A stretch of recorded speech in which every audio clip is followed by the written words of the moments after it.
Welcome to Healthy RV Living, which is all about helping you live your mobile lifestyle to its fullest. On HRVL, you'll see videos doing recipes, nutrition, fitness, and even local travel.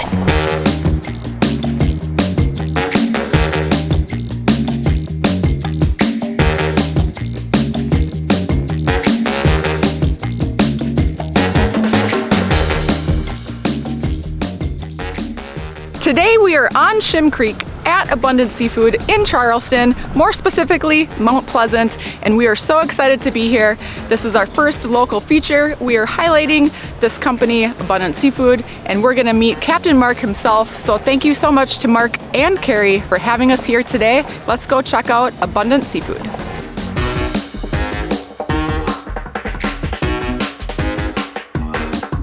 Welcome, and we are so excited to be here. We are with Mark from Abundant Seafood, and we are standing on his fishing vessel, Amy Marie. Mark, thank you so much for having us here. Welcome to Charleston, welcome to Mount Pleasant. And we are on Shim Creek. Yes, Shim Creek. I'm actually just blown away, a little bit speechless, because just being here with you and hearing a little bit of your story, it's so powerful, and to see your passion and everything that you've done for this industry and the people that consume your product. Yeah. It's really a special thing, and we just really want to share that with our viewers and try to just share what you do and how you do things differently than the average fisherman. So yeah, once again, welcome on the Amy Marie. This is an old boat. It was built in 1985. I bought it in 88 and have had it ever since. She's not a pretty boat, but she's does the job. We go out and we catch snapper grouper species to sell to the general public and also to the local restaurants, and we also do a little bit of upstate selling of the rest of our seafood as well. You know, we can show you around a little bit. It's a little bit messy, but we're trying to go and get the boat ready to go and leave back out later on this week. Yes, we would love a tour of your boat. Okay. And you're offshore a lot of the time, right? Or many days spent offshore in your life. We go out anywhere depending on weather and also fishing conditions, whether or not anywhere from 2 to 5 to 7 days offshore at a time. So it is like camping on the ocean, so to speak. Yeah. Once we leave the dock, you're gone. You know, if you forget matches or forget something that you need to go and sort of kind of go and get by, you have to figure out some other ways to go and make it happen. Yeah, you can't swing by a Walmart. Yeah. You just can't go and dip into somewhere to go and get what you need. You know, the way we fish on this boat is we use these reels. There's no nets on this boat. This is a bandit reel is what they call it, and each man has his own reel. It's electric. When we do catch bigger fish, we have a handle here, a crank, that we can go and crank up the bigger fish, but for the most part we use the electric to go and bring up the smaller fish. Most of the time it's 2 hooks at a time. We feel the bite, we bring the fish in, we go and dehook it, get it baited back up, get back down as quickly as possible.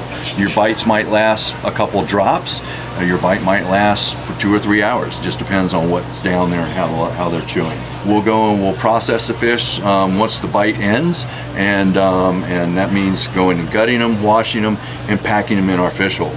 So back here in the back we have our fish hold. We put about 5,000 pounds of ice on the boat when we get ready to go and get iced up, and we'll go and fill this up. We'll go and have the back door on. We'll go and we'll cover it up, and then it'll be full of ice, and we'll dump the fish in here. Each bin is going to be segmented with bin boards, and then we'll go and we'll pack the fish away belly down so they can go and be fresh and get a nice rigor, and so they don't go and break the flesh up. And so that's why we're trying to go and sort of teach a lot of other fishermen, if you want to get paid good money for your fish, you need to go and take good care of it, and this is the beginning part of taking care of your fish. So my biggest question is, where do you guys sleep? So downstairs we have a bunk area up front there. You know, a lot of guys don't go and sleep downstairs. They'll go and they'll sleep upstairs, but we've got 3 bunks downstairs. We do have a bean bag that we bring on. We'll go take a look at that and see the cabin. Once again, it's a very small boat, so if you're claustrophobic, it's not a great thing. If you don't like bumping into people, it's not the best thing, because you will go and bump into people. The first thing you need to go and do when you get on the boat is know how to stand up, you know, because you are moving around. It's not like we are right now where you can go and sort of kind of like just stand still. You're going to be like this. You're constantly doing a move, you know, constantly holding on or whatever it might be, because we might be out there in 8, 10, we've been 15-foot seas before, you know. Yeah. So wow. it's not Working your sea legs. Working your sea legs, for sure, for sure. So This is just a cabin. Once again, it's pretty messy because we are trying to go and get ready to get back offshore. The 3 bunk area, my bunk of course is on the starboard side over here, and then we have 2 other bunks on the port side as well.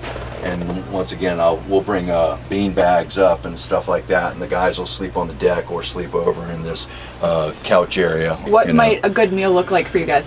In the summertime, one of my favorite meals is fish, of course, and we just put it on a great bed of greens, and and just go and do a nice sear on the fish. We have a 2-burner stove over here that we go and we sort of kind of put a cast iron on and do a sear on the fish. Put that on the bed of greens, maybe some honey mustard dressing on top. It really goes well with that, and it doesn't go and sort of weigh you down. It fills you up, and you get some good protein, and you get some good roughage, and that way you can wake up in the morning and get going. Because our normal day is like, we'll get up, and most of the time my guys, we won't even speak a word to each other for the first hour, but we're just like getting ready. We get up, we get our bait ready, we get our rigs ready, brush your teeth, wash your face, get a cup of coffee, and we just get busy and get going. And then it's just non-stop all day long, of things that need to be done until later in the evening. And you get on the back deck and get a nice saltwater shower and a freshwater rinse, and and then you have that delicious meal at the end of the day.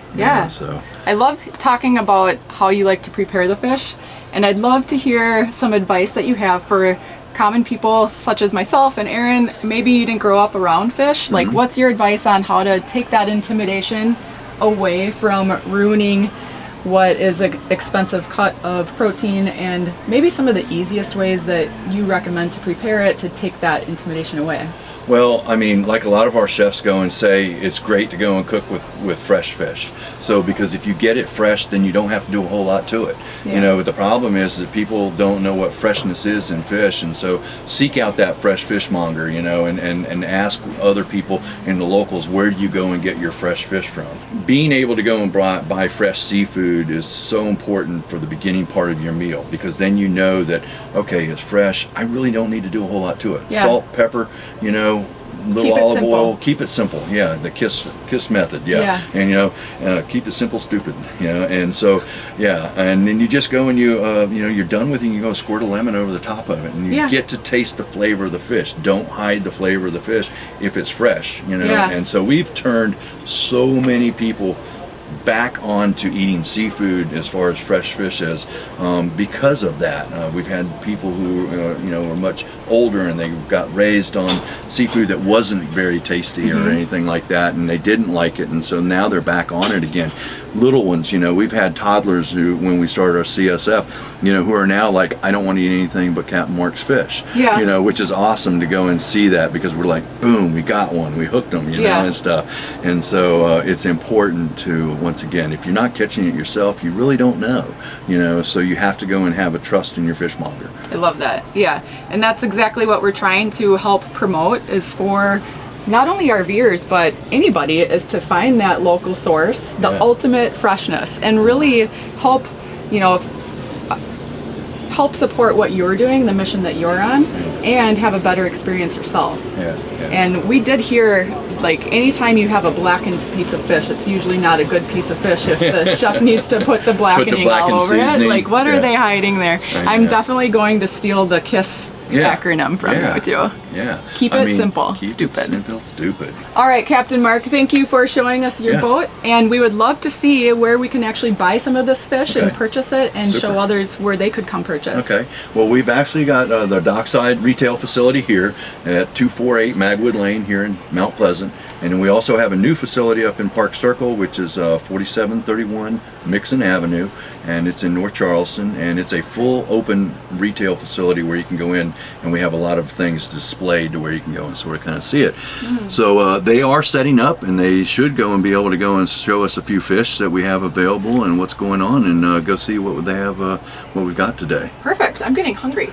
So today what they're going to do, it looks like the board is correct. So we've got black sea bass available, yellowfin tuna, swordfish, flounder, jack, scallops, red shrimp, smoked fish dip that we do in-house. Wow. We also do a fumet, which is basically a fancy word for stock.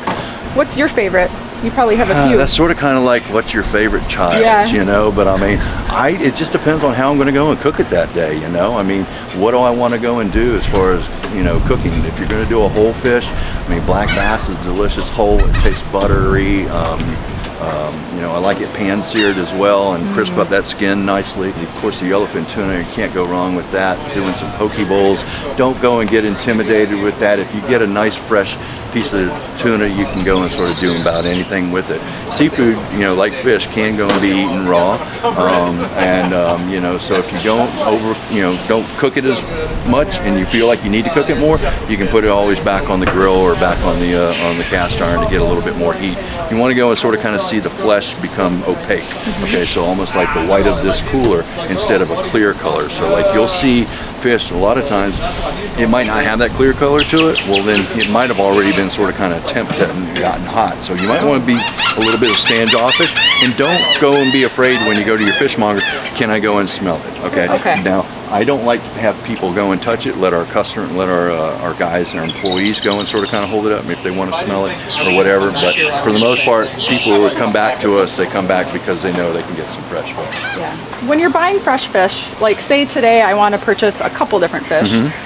If you're buying it fresh, how long can you let it, as long as it's like properly packed and refrigerated, how long can you keep it in the refrigerator for? I mean, you can ask your fishmonger that, and then he should go and be honest with you to that point, because I mean, every fish, you know, it's decomposing as soon as it opens, as soon as it dies. Exactly. As soon as it quits breathing, it's dying. Yeah. You know, and decomposing. So he should be able to go and tell you, say, you know what, if you're going to order two different species or something, I would go and have this one tonight, and then you should have this one the next night or whatever, or how to hold it. Or take it home and go ahead and freeze it, because most of our seafood that we have here, except for our red shrimp, have not been frozen. Okay. So it's fresh already. If it's been frozen once already, you don't want to take that fresh seafood and then go and refreeze it again. Okay. Because that's when it's going to go and get tough. It may get mealy on you. And That's good to know, because that's always something I'm wondering, like if I were to freeze it, would it be degraded? Yeah. So as long as you're the first person to freeze it, then it's good. Yeah, and freeze it properly. Love your recommendation. We definitely want something to grill tonight, and I'd also like something to take with for a different night, probably just a simple pan-sear. Okay, let's do some triggerfish. Okay. And how many people you serving? So this is going to be the question that I would normally ask you. Yeah. How many people you're serving? Because normally you go on an 8-ounce portion per person. You know, a lot of restaurants are going to go and step down on portions because of cost. Yeah. But I personally like a nice piece of fish that I can, if I'm not going to eat it all, I'm going to eat it later. Yeah, you know, we agree. We usually do 8 ounces ourselves, so just the two of us. Okay, so we'll do a 2 fillets for that, and then let's try the yellowfin tuna. okay, all right, perfect. Okay. All right, so enough for 2. Yeah. Aaron, are you excited? Yes, sounds really good. Yeah. Wow.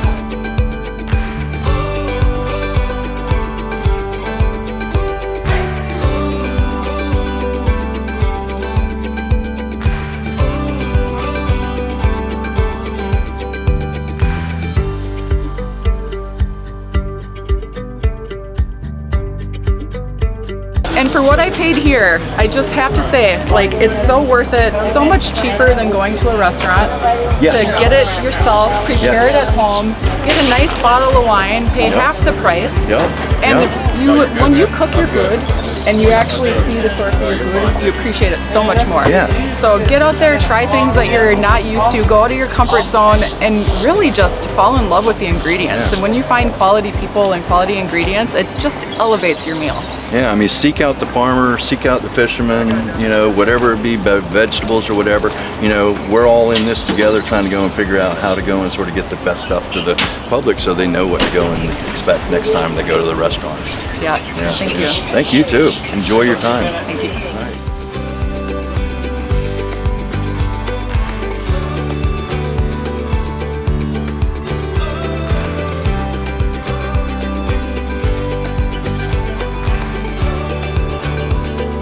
Thanks so much again to Abundant Seafood. Thank you, Mark and Carrie, for showing us around. You've certainly ignited some passion for me. I'm excited to go cook some delicious fresh seafood, and I can't wait to share the recipe.